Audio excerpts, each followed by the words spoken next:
kasih rating ke mobil ini, dari segi rasa berkendara dan kemudahan menggunakannya, rasa yang memberikan rating 8 dari 10 adalah hal yang mudah. Sementara kalau kita bicara soal harga, soal kompetitifnya mobil ini di pasaran saat ini, rasanya memberikan rating besar kepada mobil listrik pertama yang dijual sama Suzuki Indonesia ini, misalnya rating 6 dari 10, kok rasanya agak ketinggian ya?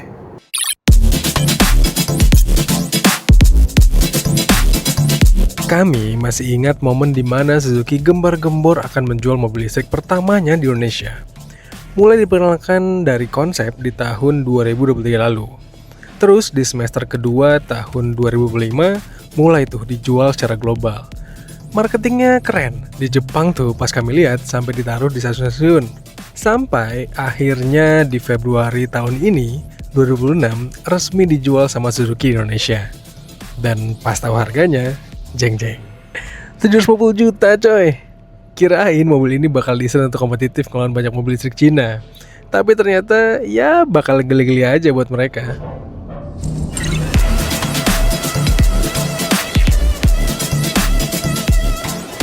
Dengan harga yang sebegitu tingginya, jelas ekspektasi orang-orang terhadap mobil itu akan tinggi juga, teman-teman. Mereka pasti akan merasa kalau mobil ini tuh harus punya rasa berkendara yang menyenangkan, yang enak buat dipakai sehari-hari. Dan nyatanya memang iya. Setelah kami tes panjang, ini mobil listrik yang salah satu yang paling natural di kelasnya. Kalau kita bandingkan dengan mobil medium SUV lainnya gitu ya. Mobil listrik ini paling natural rasanya, paling mudah dipahaminya, handlingnya terasa lincah, performanya ya cukup lah, baterainya oke, dan rasanya Suzuki just being Suzuki.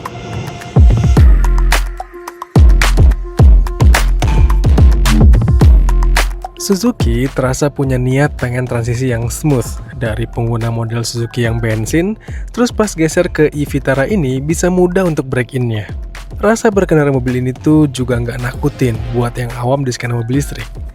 Gak ada feel jengat-jengat, gasnya terasa terprediksi, dan remnya pun natural sekali. Ini nih yang sulit ditemukan di mobil listrik Cina. Nah, untuk suspensinya, harus diakui karakter e-Vitara ini cukup kaku. Ada rasa formnya, tapi masih bisa ditolerir, bahkan saat kita berkendara bareng keluarga. Sementara, untuk yang doyan nyetir, kelincahan dan akuratnya handling mobil ini pasti bisa memuaskan kita-kita. Setirnya tuh terasa komunikatif, dan mobil ini tuh sat-set gitu dipakainya.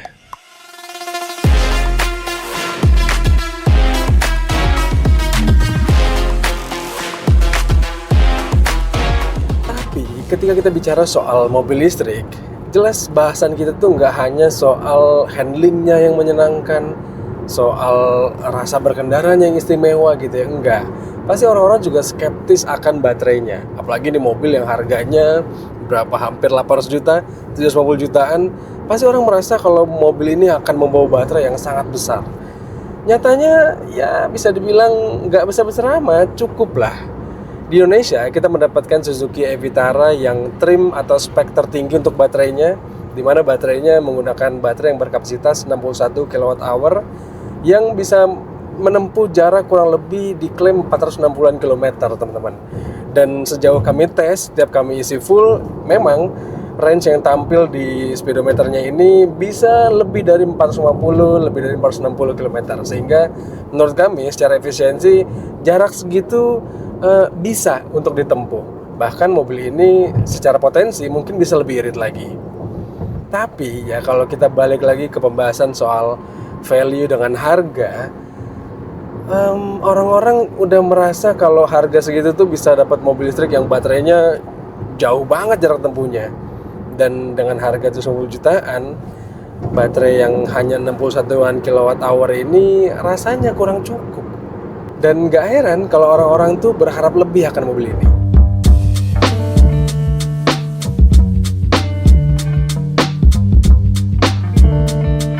Suzuki e-Vitara yang dites ini pakai motor listrik tunggal yang tenaganya disalurkan ke roda depan. Tenaga totalnya 128 kW dan torsinya nggak sampai 200 Nm. Di pasaran saat ini, mudah sekali menemukan mobil listrik Cina yang jauh lebih buas performanya. dan dengan harga yang lebih terjangkau juga.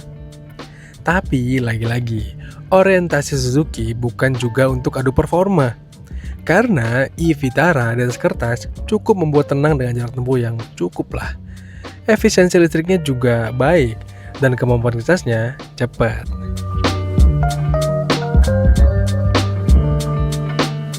Tapi tunggu dulu, bicara soal ngecas, memang iyalah enak Suzuki e-Vitara ini bisa dicas pakai casan yang fast charging, bisa DC fast charging dengan colokan yang CCS 2, dimana itu colokan yang udah universal saat ini di Indonesia. Nggak kayak mobil listrik Jepang zaman dulu gitu yang awal-awal masuk ke Indonesia itu biasanya pakai colokan Cademo, ribet. Enggak, ini pakai CCS 2.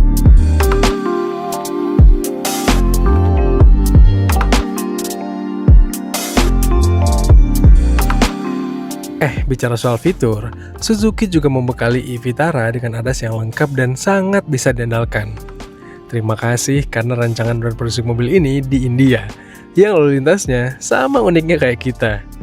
Jadi, ADAS di Suzuki e-Vitara ini nggak terlalu sensitif, nggak dikit-dikit ngerem, dan sangat pas untuk karakter jalanan di negara kita.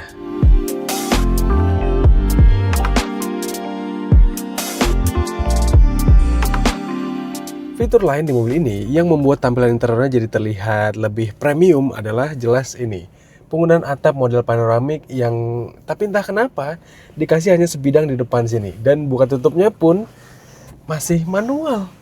Iya, manual untuk mobil yang harganya 700 jutaan. Fitur lain di mobil ini juga ada wireless charger, terus juga ada kamera 360 derajat yang memudahkan kita jelas. Tapi lagi-lagi entah kenapa Suzuki ngasih kamera yang kayak gini. Ini kamera yang jauh banget dari ekspektasi harganya di angka 700 juta, bahkan 750 jutaan teman-teman. Ini sama sekali nggak pas dengan harganya.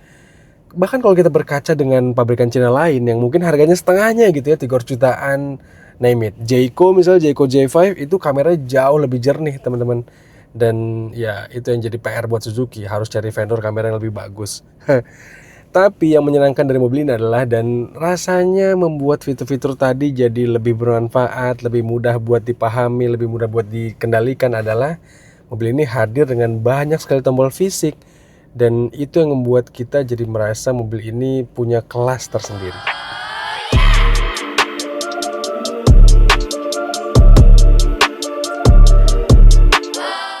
Ya ini nih yang bikin value e-Vitara jadi berkelas.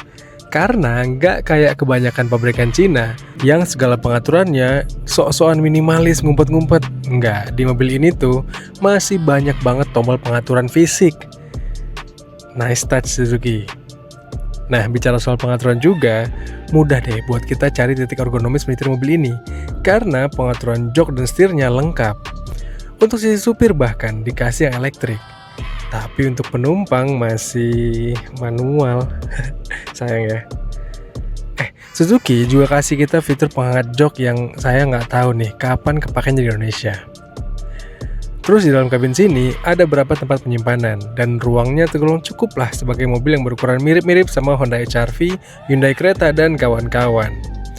Cuman satu yang menurut saya agak ganjal nih. Posisi speedometernya kok agak ceper ya, agak rendah. Atau ini poninya terlalu tinggi? Tapi agak janggal sih ini. Mungkin harusnya Suzuki bisa kali kasih layar lebih gedean lagi ya, supaya nggak terlalu besar gini panel kosongnya.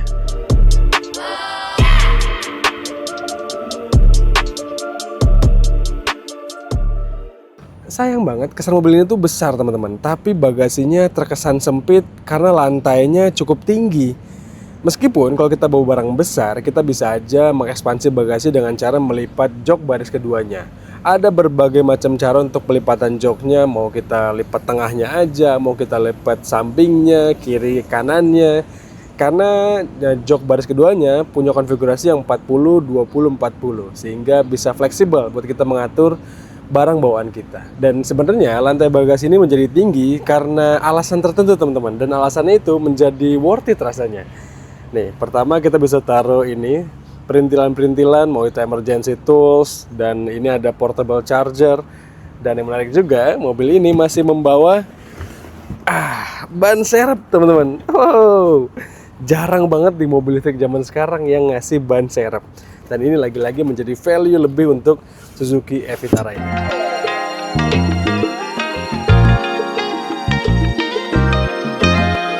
Secara umum, tampang mobil ini nggak buruk sama sekali. Bahkan menurut kami, keren. Apalagi karena populasinya belum banyak di jalanan. Ada rasa bangga ketika kita menyetir mobil 750 jutaan ini. Oh iya, tadi saya sempat singgung, secara ukuran mobil ini lebih pendek dari Honda HR-V, Hyundai Creta, dan teman-temannya. Tapi, postur mobil ini tuh cukup bulky deh, dengan dimensi yang lebih lebar. Proporsi kakinya juga terasa pas. Meski di Eropa atau di pasar global ada juga nih e-Vitara yang pakai pelek ring 19.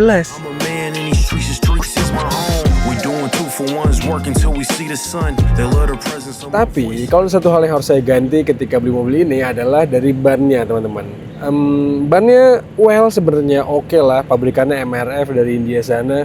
Tapi rasanya kalau dikasih ban yang lebih bisa meredam kebisingan aspal lebih baik supaya nggak bocor dalam kabin, akan lebih buat kita tenang, teman-teman, dan lebih nyaman berkendaranya. Jadi saya akan ganti. Dan peleknya juga kayaknya kalau naik 1 inci cakep ya kayak tadi ya. Naik ke ring 19 dan agak-agak dibuat lebih retro gitu, kayaknya cocok nih. Nah, kalau kita bicara soal desainnya lagi nih, saya suka banget sama filosofi Suzuki merancang mobil ini. Yang dibuat bold, terus striking, kelihatan berotot, tajam-tajam garisnya gitu ya. Dan saya juga suka permainan lampu-lampu di mobil ini. Lampu depannya saya suka, lampu belakangnya juga saya suka. Sehingga mobil itu tampilannya nggak terlihat terlalu futuristis, masih membawa nafas Suzuki-nya agak JDM-JDM meskipun mobil ini buatan India gitu ya. Dan saya juga suka the way Suzuki menaruh port casan di depan, teman-teman. Tepatnya di depan sebelah kiri, karena ini memudahkan kita buat akses casan umum yang biasanya tuh dispensernya juga ditaruh di ujung-ujung gitu ya. Kalau di belakang kan biasanya suka susah manuvernya, kalau di depan lebih gampang manuvernya. Jadi saya suka lah bagaimana filosofi Suzuki merancang mobil ini.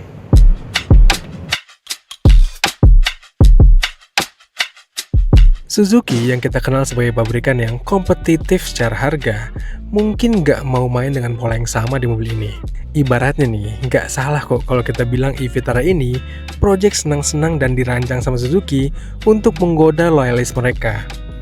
Ya, skemanya mirip-mirip lah kayak mereka bermain di gym nih. Jadi ini bukan volume maker, bukan buat cari duit. Tapi perlu diingat juga, kalau saat ini kompetisi di industri otomotif sedang panas-panasnya.